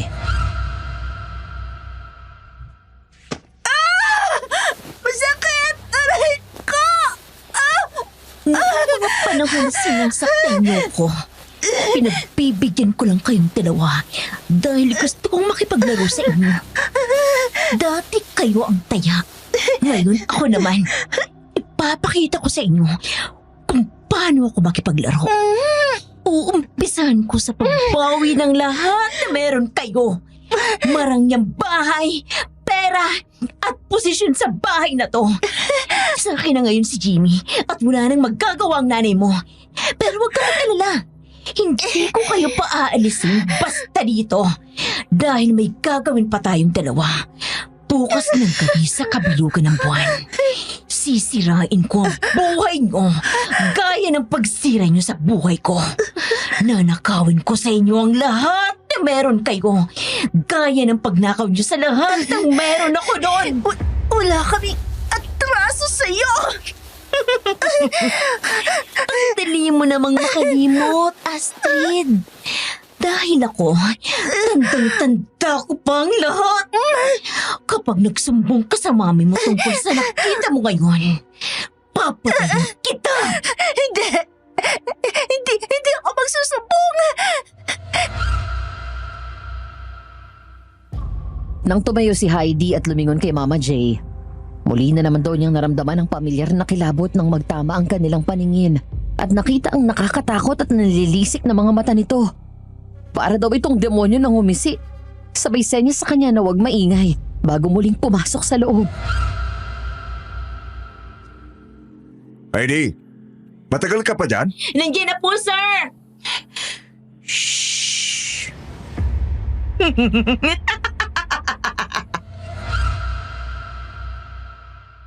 Hindi kumibo si Mama J nang lumabas mula sa kwarto ni Dad si Heidi. Sa kabila ng matinding takot daw na nararamdaman niya, isang magaan na ngiti ang binigay nito sa kanya. Napakislot pa siya sa gulat Nang tumayo ito sa likod niya at magaan siyang tinapik sa balikat. Huwag kang matakot, Mama J. Nandito lang ako dahil naniningil ako ng utang. Hanggat hindi niyo ako pakikialaman, sinisiguro ko ang kaligtasan niyo. Naiintindihan mo? Oo. Makakaasa ka. Basta, huwag mong sasaktan si Julian, ha? Si Sir Jimmy. Huwag kang mag-alala. Pinatulog ko siya ng mahimbing ngayong gabi dahil maglalaro pa kami ni Astrid.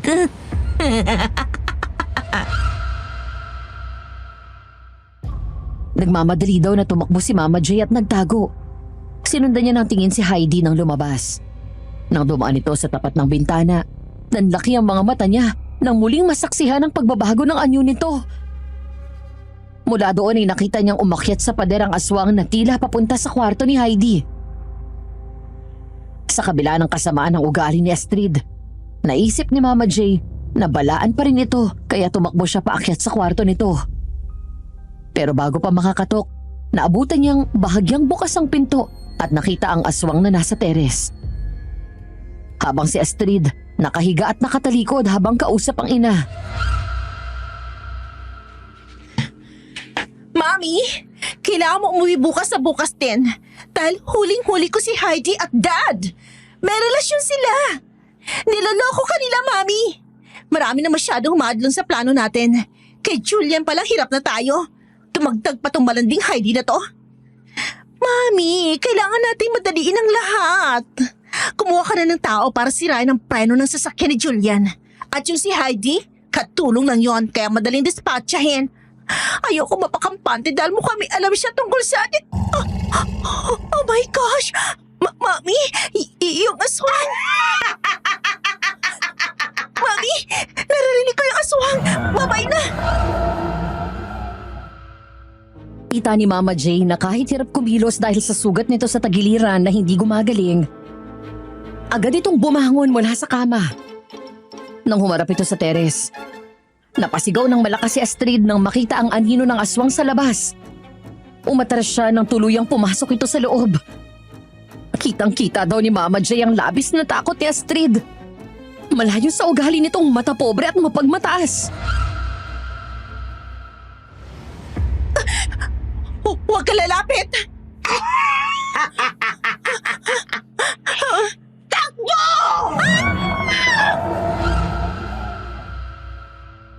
Hindi lang daw si Astrid ang napatakbo, kundi pati si Mama J. Nagmamadali siyang bumaba at mabilis na nagtago sa ilalim ng mesa. Mula doon ay nakita niya na pilit tumatakbo ng mabilis si Astrid habang iika-ika at hawak ang tagiliran. Umiiyak at takot na takot.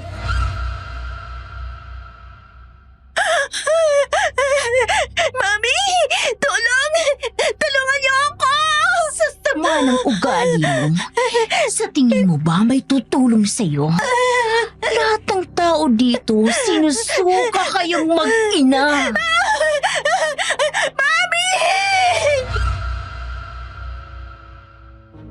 Nagmamadaling lumabas ng bahay si Astrid hanggang sa madapa ito pagdating sa bakuran kung saan ito naabutan ng aswang. Sinakyan siya ng aswang at mariing tinakpan ng bibig. Pagkatapos ay bigla nitong tinusok ng matalas na kuko ang sugat nito sa tagiliran.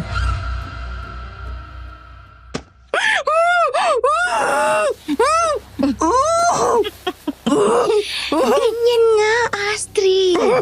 Matuto kang matakot. Samantalihin mo ng lahat na meron ka ngayon. Dahil bukas ng gabi, magbabago ng buhay mo. Sige! Gabang!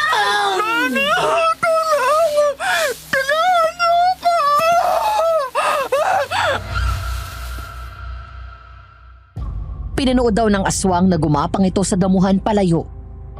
Hanggang sa hablutin ito bigla ang buhok ni Astrid at sa pilitang hinila patayo. Nagmamadaling lumabas si Mama J mula sa ilalim ng mesa at nagtago sa gilid ng bintana kung saan narinig niya ang sinabi ng aswang.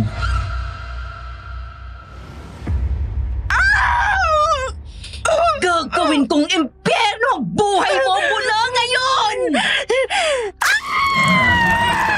Diyos ko, mabagyan! Kinagad siya sa leeg si Astrid! Samantala ng araw na yon ay nagpunta kami sa doktor matapos lumabas ang 20 linya ng pregnancy test. Doon ay kinumpirma sa amin na totoong buntis nga ako. Magkahalong tuwa at kaba ang naramdaman ko sa bagong balita na dumating sa buhay namin ni Martin. Una kong sinabi ito kay Mama J na agad kong tinawagan nang makalabas ako ng klinik. Ang bilin agad nito ay wag daw akong umuwi. Isang bagay na labis kong pinagtaka. Babe, halika na dito at kumain na tayo. Niluto ko yung request mo na beef salpikaw. May iinumin ka pang gamot. Tsaka sabi ni Doc, kailangan matulog ng maaga. Thank you. Bango. Kumain ka ng kumain ha. Sabihin mo lang sa akin kung may gusto ka pang kainin. Babe, paano tayo? Anong paano? Eh di magpapakasal na tayo sa lalong madaling panahon. Tapos kung papayag ka at si Tito, lilipat ka na dito sa akin. Okay lang naman sa akin. Kaya lang iniisip ko, baka malungkot dun si Dad. Kakausapin natin siya, okay? Nga pala, bakit daw ayaw ni Mama J na umuwi tayo doon? Ewan ko ba? Ang weird na ni Mama J eh. Sa halip na matuwa, parang nag-aalala pa siya. Basta wag na wag daw akong uuwi doon. Babe, kinakabahan ako. Pakiramdam ko, may hindi magandang nangyayari sa bahay. Gusto mo, i-check natin sila. Okay, sige. Punta tayo sa bahay pagkakain. Eksaktong tapos na kaming kumain at katatapos ko lang ding hugasan ang pinagkainan namin nang biglang mag-ring ang phone ni Martin. Agad nitong sinagot yon nang makitang ang tito niya ang tumatawag. Hello, Tito. Good evening. Napatawag ka? Si Lolo. Kausapin ako? Sige po. Hello, Apo. May nakalimutan akong sabihin sa inyo ni Julian tungkol sa aswang. Ay, tamang-tama. Nandito po siya ngayon. Sige po, sabihin niyo na. Naririnig kayo ni Julian. Hello po, Lolo? Ay, Iha. Nakalimutan ko sa iyong sabihin. Delikado kapag nakagat ng aswang ang isang tao. Kapag ang kagat ng aswang ay hindi gumagaling. Ibig sabihin ay nayanggaw na siya, unahawa na ng pagkaaswang. Dahil ang laway nila ay parang kamandag. Kung sa mga hayop ay nakamamatay ang kamandag sa tao, ang mga aswang, kapag pumasok ang laway sa loob ng katawan ng kanyang biktima at hindi agad nagamot ng isang albularyo, tiyak sa kabilugan ng buwan, siya ay isa ng ganap na aswang. Bigla akong napatayo sa narinig ko, kasabay ng matinding pag-aalala para kay Daddy at sa mga kasama ko sa bahay. Mahigpit akong humawak kay Martin habang pilit kong pinipigilan ng pag-iyak. Opo, thank you, Lolo. Babe, kailangan nating umuwi sa bahay ngayon din. Bakit? Nakalimutan mo na ba? Nakagat ng aswang si Astrid at lagpas 3 linggo na. Pero hindi pa rin gumagaling ang sugat niya. At kabilugan ng buwan ngayon. Oo nga pala. Halika na. At tingin ko, kilala ko na kung sino ang aswang. Sino? Si Heidi. Habang nasa daan kami ni Martin pauwi sa bahay, ayon kay Mama J, ng mga sandaling yon ay nagkakagulo na. Dahil pagdating ni Tita Miriam ay nakabalot na ang damit nito. Bukod sa nasabihan na ito ni Astrid tungkol sa relasyon ni Dad at Heidi, nahuli rin niyang naghahalikan ng dalawa sa loob ng library. Kaya daw nagwala si Tita Miriam at nagbasag ng mga gamit. Habang si Astrid ay nakaupo sa sofa at namimilipit sa sakit ng tagiliran at leeg dahil sa kagat ng aswang.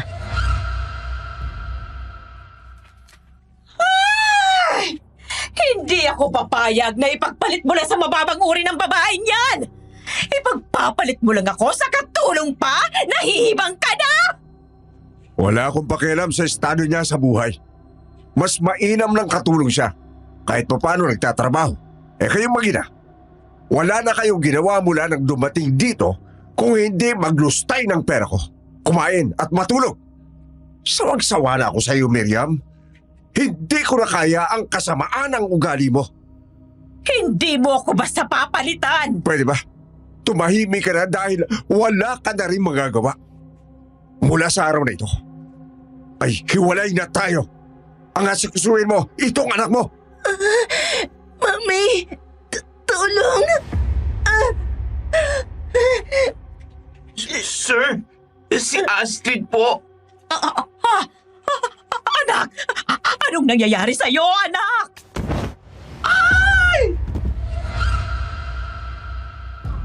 Napaatras kaming lahat nang biglang bumagsak sa sahig si Astrid at biglang nangisay. Natarantang nilapitan ni Tita Miriam ang anak niya at walang tigil na tinatapik ang pisngi hanggang sa naiyak ito sa labis na pag-aalala.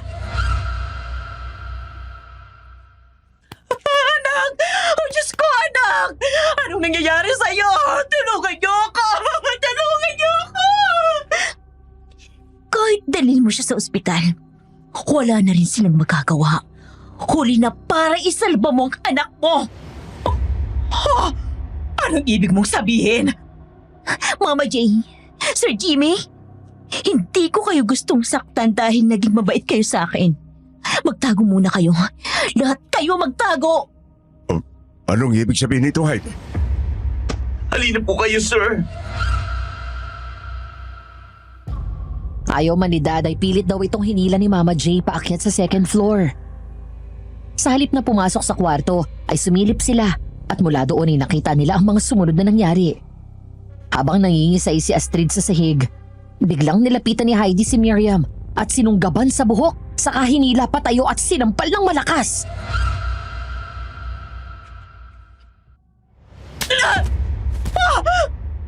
Yan ang bagay sa'yo. Kulang pa yan kung tutuusin. Sinampal mo ko! Anong karapatan ng isang katulong na kagaya mo na saktan ako? Nag-uumpisa pa lang ako, Miriam. Tama na! 4 na beses pa lang kitang sinasampal. Kumpara sa dami ng sampal at bugbog na inabot ko sa iyong mag-ina mula noon hanggang ngayon. Kapag pinabayaran ko sa iyo yun, baka mabura na yung mukha mo. Wala akong atraso sa iyo.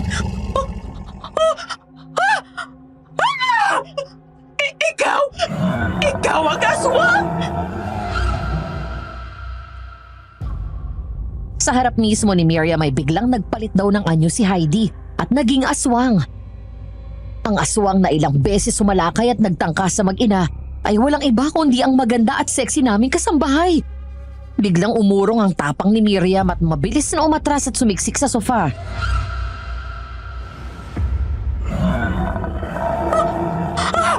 Huwag kang lalapit! Huwag ka sa aming lalapit! Ganyan nga, Miriam.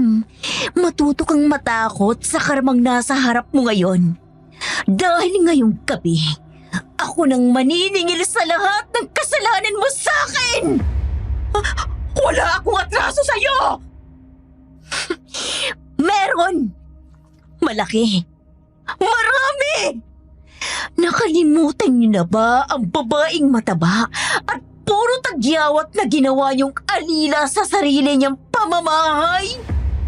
Ang nag-iisang anak na babae ni Pedro Guerrero. Ang lalaking pinakasalan mo at unti-unti niyong nilasang mag-ina hanggang sa mamatay para makuha niyo ang kayamanan niya. Tapos ang nag-iisang anak niya na si Diana Guerrero ay inalipin niyo. Hindi! Patay ka na! Paano ka nabuhay? Nakita ko kung paano pinatay ng aswang!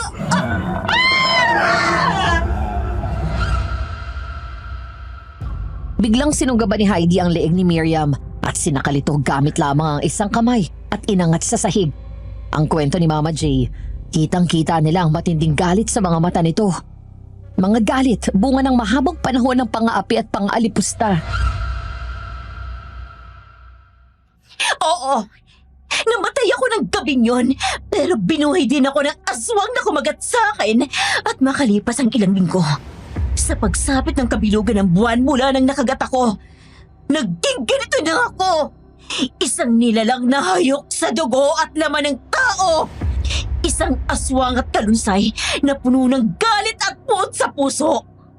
At ikaw ang may kasalanan kung bakit ako nagkaganito! Wala akong kasalanan! Ang dali mo namang makalimot, tanda. Nung pumasok ang aswang sa bakuran ng bahay namin, sinugod tayo. Hindi ba tinulak mo ako palapit sa aswang para lang iligtas ang sarili nyo? Humingi ako ng tulong pero anong ginawa mo? Hinayaan mo akong patayin at gawing halimaw ng aswang na yon. Pinanood nyo lang ako habang ginugutay-gutay ng aswang na yon ang katawan ko! Patawarin mo ko! 10 taon! 10 taon, Miriam! 10 taon kong hinintay ang araw na to. Sa loob ng mga taon na yon, pinusundan ko ang bawat galaw nyo. Nang mabuhay akong muli, inayos kong sarili para sa araw ng muli nating paghaharap. Patawad! Tama bang narinig ko? Huwag mong hingin sa akin ang hindi ko kayang ibigay sa'yo. Dahil gusto kong makita kang unti-unting nauubos gaya ng kandila.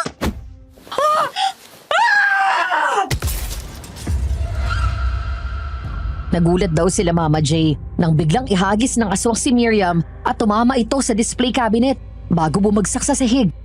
Dahil sa lakas ng pagbagsak ay napilayan ito sa paa at hindi makatayo. Takot na gumapang paliw kay Heidi na tumatawa at tuwang-tuwa sa nakikitang ayos ng dating mata pobre, glamorosa at mapagmataas na si Miriam.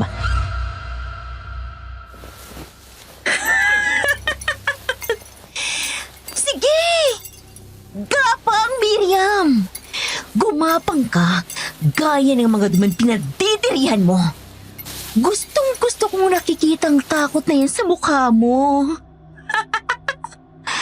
Ang tagal kong hinintay ang araw na to. Ang ibaba ka sa pedestal na kinalalagyan mo! Tama na! Patawarin mo ko! Nasaksihan nila ang panginginig sa takot ni Miriam. Nang hablutin ito ng aswang sa batok at sapilitang itinayo, yun na ang tagpong naabutan ko. Nakita ko kung paano niya sinandal sa pader si Miriam at tinusok ang tiyan nito.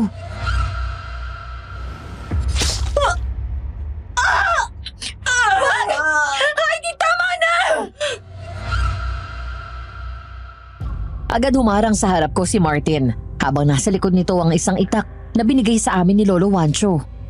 Ako naman ay may hawak na buntot pagi. Hindi namin alam na pumasok si Mama J sa kwarto ko at dumaan sa teres at tumapak sa mga bintana hanggang sa makababa ito sa likod bahay para kumuha ng asin at bawang sa kusina. Samantala, napatingin kami nang mula sa tiyan ni Tita Miriam ay umagos ang dugo kasabay ng pagsigaw nito sa sakit.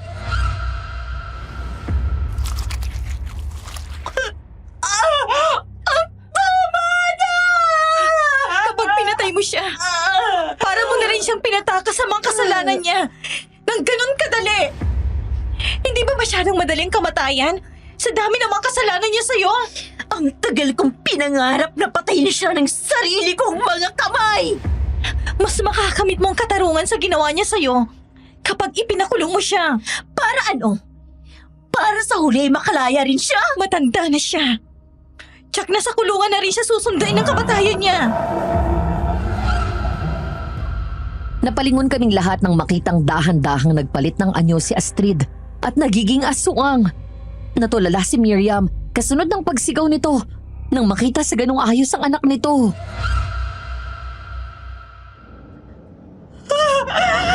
Ang anak ko!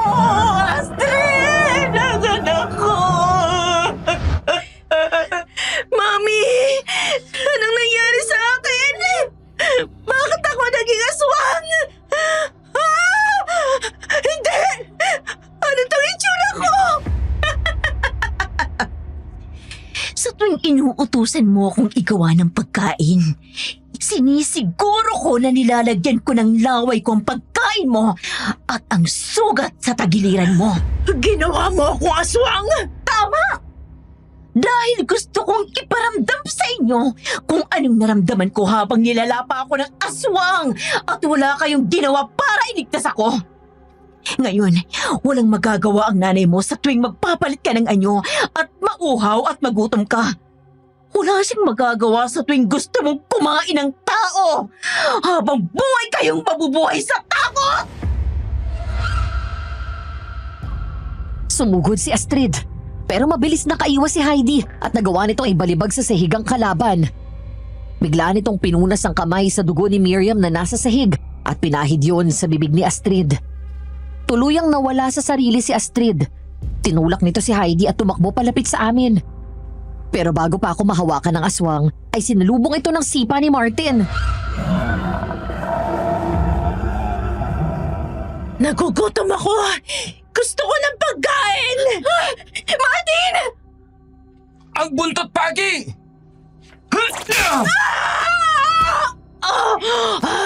Papatayin kita!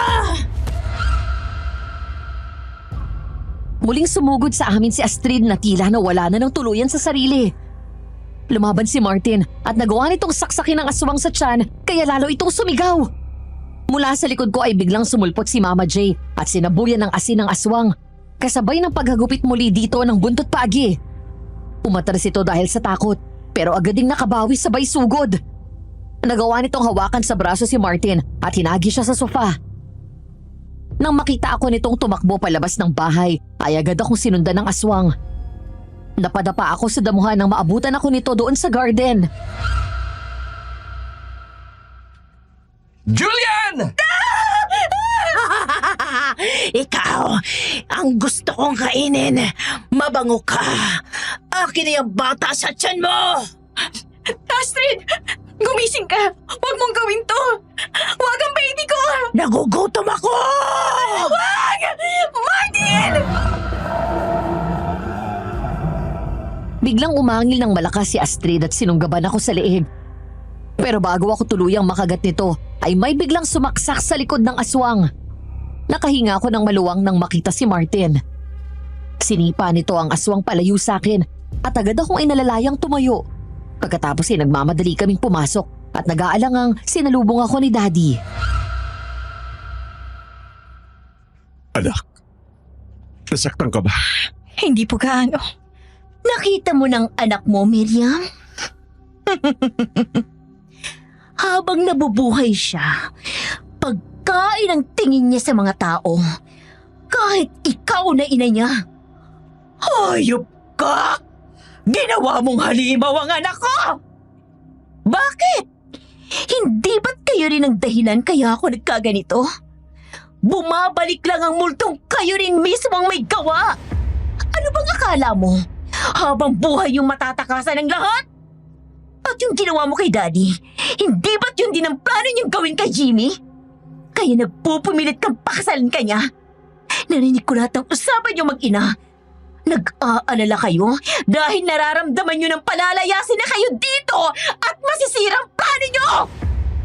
Sinungaling ka! Nakuha ko lahat ng ebidensya ng plano yung pagpatay sa mag-ama. At ngayon, nasa mga pulis na. Talagang demonyo ka! Pinagkaisahan niyo ako! Isusumbong ko kayo na nag-aalaga kayo ng aswang dito! Mas demonyo kayo ng anak mo! Pati ang daddy ko gusto niyong patayin! At ikaw ang balak nilang unahin dahil sa gabal ka sa plano nila. Plano nilang gawin aksidente kunwari ang pagkamatay mo. Hayop kayong mag-ina. Pinagsisisi ako, nagpadala ako sa awa ko sa inyo. Napalingon kami nang tumatakbong sumugod si Astrid pero agad nakaiwas si Heidi. Mabilis niyang sinaksak ito sa tiyan at dinukot ng husto ang loob. Kaya malakas na sumigaw si Astrid sa sobrang sakit.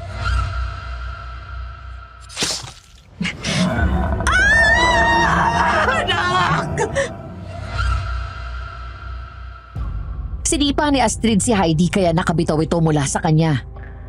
Samantala si Tita Miriam, kahit hirap maglakad dahil sa sugat nito sa tiyan at pilay sa paa, ay pilit na tumayo at nagmamadaling lumabas.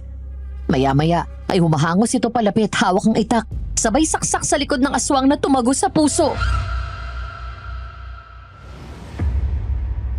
Hindi ikaw o kahit sino magpapabagsak sa akin! Mami! Astrid, anak ko! Anak! Patawarin mo ko, anak! Tama ka!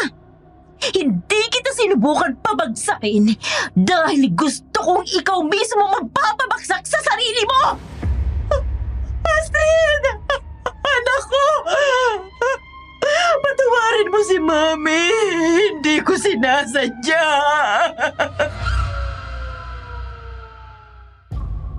Napangiti ako na pinapanood si Dad at Martin habang inaayos sa mga bagong halaman na kararating lang. 2 linggo na ang nakalipas mula nang makalipat kami sa isa pang bahay namin sa Antipolo na katatapos lang i-renovate. Bahagyang malayo sa syudad at napapaligiran kami ng mga puno. Tahimik at malayo sa gulo. Nandito na ang merienda. Babe! Daddy! Tama na muna yan. Magpahinga muna kayo't kumain. Sige, maghuhugas lang ako ng kamay. Kumusta naman ang pakiramdam mo? Hindi ka nahirapan sa pinagbubuntis mo? Hindi po, Dad. Ayos na ayos po kami ni Baby. Ang sarap manirahan dito, malayo sa ingay. Tahimik. Dad, sigurado ka ba na okay ka na? I'm okay, anak. Mukha kasing tinamaan ka kay Heidi. Do you love her as much as you love Mom? Anak, walang makakapantay sa pagmamahal ko sa mami mo. She's the greatest love. And it will never change. Pero oo, at some point, totoong nagustuhan ko si Heidi. Pero alam ko naman na hindi kami pwede. But I'm sorry, anak. Dahil dinala ko si Miriam at Astrid sa buhay natin. Ako ang naging pulot dulo ng gulong nangyari. Huwag mo nang isipin yun. Tapos na yun. Ang mahalaga, tahimik na tayo at safe. Uy! Ang sarap naman ito. Oh, Martin, kayo na ang gumamit ng master's bedroom. Ako na sa junior master bedroom sa ibaba. Total naman ay nag-iisa akong gagamit ng kwarto. Sige po, Dad. Thank you. Salamat, iho. Dahil pumayag ka na dito kayo tumira ni Julian. Uwis na lang ako sa buhay. Malulungkot ako kapag bumukod pa kayo. Isa pa, malaki masyado itong bahay para sa akin. Huwag kayong mag-alala, Dad. Hindi namin kayo iiwan. Masusubaybayan nyo na lumaki ang mga apo ninyo. Kumusta ang paghahanda sa kasal ninyo? Minamadali nga ho namin habang maliit pa ang tiyan ni Julian. Dad, gusto ko po sanang humingi sa inyo ng pasensya dahil nauna muna ang anak bago ang kasal. Huwag kang mag-alala, naintindihan ko. Ang mahalaga sa akin ay pinanindigan mo at pakakasalan mo siya. Ikaw, Dad. May balak ka pa bang mag-asawa ulit? Wala na. Lalo na ngayon magkakaapo na ako. May makakasama na ako palagi. Hindi na ako malulungkot. Nasaan na kaya siya, no? Kung nasan man siya, Mama J, sana makarating sa kanya ang sobrang pasasalamat natin sa pagligtas niya sa buhay natin. Sana, ligtas siya at gaya natin. Sana tahimik na rin siya. Madam Venus ng gabing iyon ay hinuli ng mga pulis si Tita Miriam. Lumabas na matagal na palang nakatimbre sa mga pulis ang mag-ina dahil 2 kaso ng pagpatay at ilang patong-patong na kaso ng pagnanakaw. Namatay si Astrid bilang aswang at ang pagkakaalam ng lahat ay siya ang pumatay sa mga naunang biktimang natagpuang patay doon sa subdivision. Hindi namin alam kung bakit, pero kahit hindi namin napagkasunduan, parang kusa kaming nagkaisa ng gabing yon na protektahan si Heidi. Samantala, naisip kong magpaimbestiga tungkol sa buhay ni Heidi at inalamang nakaraan niya. Galing ito sa mayamang pamilya, ulila na sa ina at nag-iisang anak ng kanyang ama. Maayos ang pamilya hanggang sa dumating sa buhay ng mga ito ang mag-inang Astrid at Miriam. Doon ko lang nalaman na ang alam ng mga taong nakakakilala dito ay matagal na siyang patay. Na napatay siya ng aswang ng gabing iyon. Kaya nang dumating ang mga pulis ay agad siyang nagtago. Matapos namin magkausap ng gabing yun, na isa na siyang tao, humingi siya ng tawad sa gulo at takot na dinala niya. Kinabukasan ay hindi na namin nadatnan si Heidi at tuluyan na itong umalis. Mula noon ay wala na kaming nabalitaan pa tungkol sa kanya. Sa paglipas ng ilang taon ay tuluyan na ngang nakulong si Tita Miriam at mula noon ay hindi na kami nakibalita pa sa kanya. Ang pangyayaring iyon sa buhay namin ay nagturo sa amin na maging mas mabuti pa sa kapwa natin. Ang maging pantay ang tingin sa lahat. Walang mataas, walang mababa, walang mahirap, walang mayaman. Dahil sa mata ng Diyos, lahat tayo ay mga anak niya at lahat tayo ay mahal niya ng pantay-pantay. Dito ko rin napatunayan na totoo nga na we create our own monsters. At ang lahat ng ginagawa natin, mabuti man o masama, ay babalik sa atin. Minsan, sobra pa. And it made me realize, Madam Venus, sa tuwing nagkakamali tayo, siguro kinakalabit na tayo ng Diyos para magpaalala. Pero masyado tayong nabubulag sa paggawa ng mga bagay na akala natin ay tama dahil sa katigasan ng ulo natin. Hinahayaan tayo ng Diyos na madapa at matuto. And that's when we see God. On times, when we're left with nothing and all we have is Him. Sana ay nagustuhan ninyo ang aking kwento at naway may napulot kayong aral mula dito. Hanggang dito na lamang at maraming salamat po sa inyong pakikinig. Love, Julian.